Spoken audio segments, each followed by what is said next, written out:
نحمده ونصلي ونسلم على رسوله الكريم اما بعد فاعوذ بالله من الشیطان الرجیم بسم اللہ الرحمن الرحیم۔ سامعین، رمضان شریف کے اندر جو فقہی مسائل کے بارے میں کہا گیا تھا کہ اس کے بارے میں درس بیان کیا جائے گا، تو یہ دوسرا درس ہے فقہی مسائل کے بارے میں۔ آج انشاءاللہ عز و جل رمضان کے روزوں کے اندر جو نیت کی جاتی ہے اس بارے میں بحث کی جائے گی، اس بارے میں کچھ مسائل بیان کیے جائیں گے۔ سامعین، سب سے پہلے یہ یاد رکھیے کہ ہم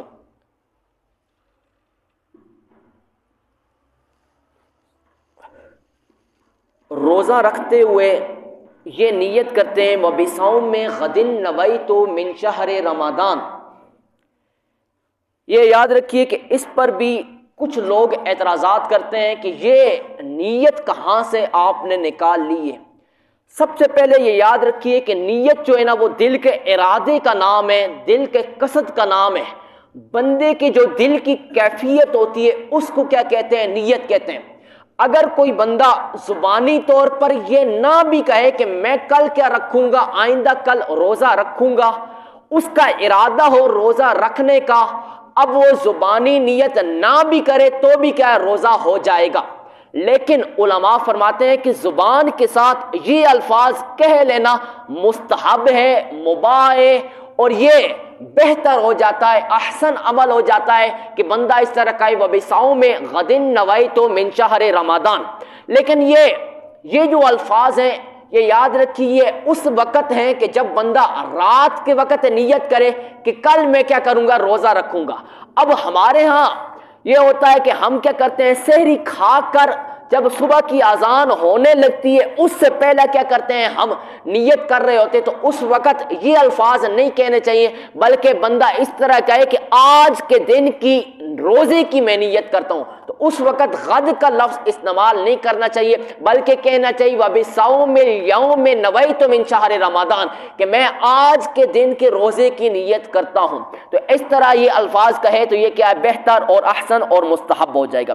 دوسرا یہ یاد رکھیے کہ کوئی بندے ایسے ہوتے ہیں کہ جن کو بیماری لائق ہوتی ہے، کومے کی بیماری ہوتی ہے۔ آج کل بندہ کیا ہوتا ہے، کومے کے اندر چلا جاتا ہے، بے ہوش ہو جاتا ہے۔ اگر کوئی ایسا مریض ہے کہ جس کو کومے کی بیماری ہے، اس نے رات کے وقت نیت کی روزے کی، اب رات کے وقت نیت کی، کل دن کے اندر وہ بے ہوش ہو گیا۔ اب جب بے ہوش ہو گیا تو الیاذ باللہ، اللہ نہ کرے، خدا نہ خواستہ، وہ 4 دن تک یا 5 دنوں تک اگر وہ بے ہوش رہا تو اس صورت کے اندر اس ایک دن کا روزہ ہوگا، باقی دنوں کا روزہ کوئی نہیں ہوگا۔ باقی جو 3 دن ہیں یا باقی جو 4 دن ہیں ان دنوں کی قضا الگ سے اس کے لیے کرنا کیا ہوگا، ضروری ہوگی اور لازم ہوگی۔ پھر کیا کرے گا، روزوں کا ثواب ملے گا، وگرنہ کیا ہوگا، اس پر وبال اور گناہ ہوگا۔ دوسرا، آج کل بہت یہ مسئلہ سوشل میڈیا پر ٹرینڈ کی صورت کے اندر بن کر پھیلا ہوا ہے اور ہر طرف چل رہا ہے۔ ایک روایت ہے، ایک حدیث پاک ہے جس کو لوگ کیا کرتے ہیں، پیش کرتے ہیں اور کہتے ہیں کہ جب اذان ہو جائے اور آپ کھا رہے ہوں تو اس وقت کھانا بند نہیں کرنا چاہیے بلکہ اپنی حاجت کو پورا کرو۔ وہ روایت پڑھتے ہیں حضرت ابو ہریرہ سے، اور سنن ابو داؤد کے اندر روایت اور صحیح روایت، قال رسول اللہ صلی اللہ علیہ وسلم اذا سمع احدکم النداء والاناء على يده فلا يضع حتى یقضی حاجتہ منہ، او کما قال، سرکار علیہ الصلوۃ والسلام نے فرمایا کہ جب مؤذن اذان دے اور تم اذان کو سنو اور تم کھانا کھا رہے ہو اور برتن تمہارے ہاتھ میں ہو تو اس وقت کھانا ختم نہ کرو بلکہ کھانا مکمل کر کے پھر بعد میں کیا کر لو، کھانے کو بند کر لو۔ اب یہ روایت لوگ کیا کرتے ہیں، پیش کرتے ہیں اور کہتے ہیں کہ اذان ہو بھی جائے تو بندے کو کیا کرنا چاہیے، کھانا چاہیے۔ لیکن یہ بات یاد رکھیے کہ اگر اس روایت کے پیش نظر آپ نے اذان ملتے ہوئے بھی کھا لیے تو آپ کا روزہ نہیں ہوگا. آپ نے روزے کی نیت کی تھی تو وہ اسی وقت کیا ہو جائے گا, ٹوٹ جائے گا, کیونکہ وقت کیا ہو چکا تھا, ختم ہو چکا تھا. اب یہاں اس روایت کا کیا جواب ہے؟ اس کے دو جواب علماء کرام نے دیے. پہلا جواب کیا محقق وہ ہے کہ عہد نبوی کے اندر نبی پاک علیہ الصلوۃ والسلام کے دور اقدس کے اندر دو اذانیں دی جاتی تھیں. ایک اذان حضرت بلال دیا کرتے تھے, ایک اذان حضرت عبداللہ بن ام مکتوم دیا کرتے تھے. حضرت بلال تہجد کی اذان دیا کرتے تھے اور فجر کی جو اذان ہوتی تھی وہ حضرت ابن ام مکتوم دیا کرتے تھے. جس روایت کے اندر یہ فرمایا گیا کہ اذان ہو جائے تم کھانا بند نہ کرو, وہ حضرت بلال کی اذان ہے اور وہ تہجد کے وقت ہوتی تھی. اور تہجد کے وقت کیا سحری کا وقت ابھی کیا ہوتا ہے, باقی ہوتا ہے, تو اس وقت تک کیا بندہ کھا پی سکتا ہے, اس کے لیے کھانا کیا منع نہیں.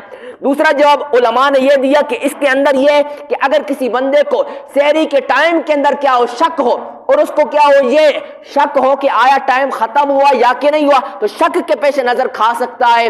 اس کے اندر کیا ہے, دو قول حضرت عبداللہ بن عباس کے ہیں. وہ فرماتے ہیں احل اللہ لک الاکل والشرب ما شککتا, جب تک تجھے شک ہے تو شک کی صورت کے اندر تیرے لیے کھانا اور پینا کیا ہے, حلال ہے. ایسی دوسری روایت کے اندر مصنف ابن ابی شیبہ کے اندر یہ روایت موجود ہے کہ حضرت عبداللہ بن عباس کے پاس ایک آدمی آیا, اس نے آ کر عرض کی کہ ہم کیا کر سکتے ہیں, جس وقت اذان ہو رہی ہے کھا پی سکتے ہیں کہ نہیں؟ تو ایک بندے نے جواب دیا کہ تو کھا پی سکتا ہے. تو حضرت عبداللہ بن عباس نے کہا کہ یہ اس طرح نہ کہو کہ کھا پی سکتا ہے, بلکہ تو اس طرح کہے کل ما شککتا حتی لا تشکا, او کما قال, کہ تو اتنے تک کھا سکتا ہے جب تجھے کیا ہو, شک ہو.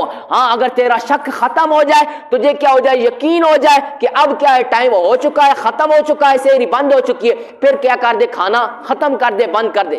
آج کل ہمارے جو ٹائم ٹیبل بنے ہوئے ہوتے ہیں, ان ٹائم ٹیبلوں کے مطابق اذان کا جو وقت ہوتا ہے وہ داخل ہو جاتا ہے. فجر کا وقت کیا ہو گیا, جب داخل ہو گیا تو پھر کیا کرتا ہے, مؤذن اذان دیتا ہے. تو اب جب مؤذن اذان دیتا ہے تو اب سادہ لوگ عوام کو یہ روایت لوگ پیش کر کے سنا کر ان کو بہکانے کی کوشش کرتے ہیں کہ تم کیا کرو, اس روایت کے مطابق کھا پی سکتے ہو, تمہارے لیے کھانا کیا ہے, جائز ہے, حلال ہے. اگر اب اس کے بعد اگر آپ تمام حضرات کو یہ مسئلہ پتہ بھی چل گیا اور اس روایت کا معنی بھی پتہ چل گیا اور اس کا مطلب کیا ہے, اس کے بعد اگر آپ نے کھایا پیا تو اس صورت کے اندر آپ کا روزہ کیا ہوگا, فاسد ہوگا, ٹوٹ جائے گا. رب تعالیٰ سے دعا ہے کہ حق تعالیٰ ہمیں صحیح معنوں کے اندر سمجھ عطا فرمائے. آخر کے اندر آپ تمام حضرات سے, جیسا کہ گزشتہ روز بھی میں نے اپیل کی تھی کہ آپ تمام حضرات اس مدرسے کے ساتھ کیا کرتے ہیں, اپنے تعاون کرتے ہیں. آج بھی ہمارا نمائندہ اور ادارے کے استاد ہیں, وہ باہر بیٹھے ہوئے ہیں. آپ تمام حضرات اپنا صدقہ و خیرات ملا کر اپنے اعزاء و اقربا کے لیے ایصال ثواب کی کوشش کیجیے. واخر دعوانا الحمدللہ.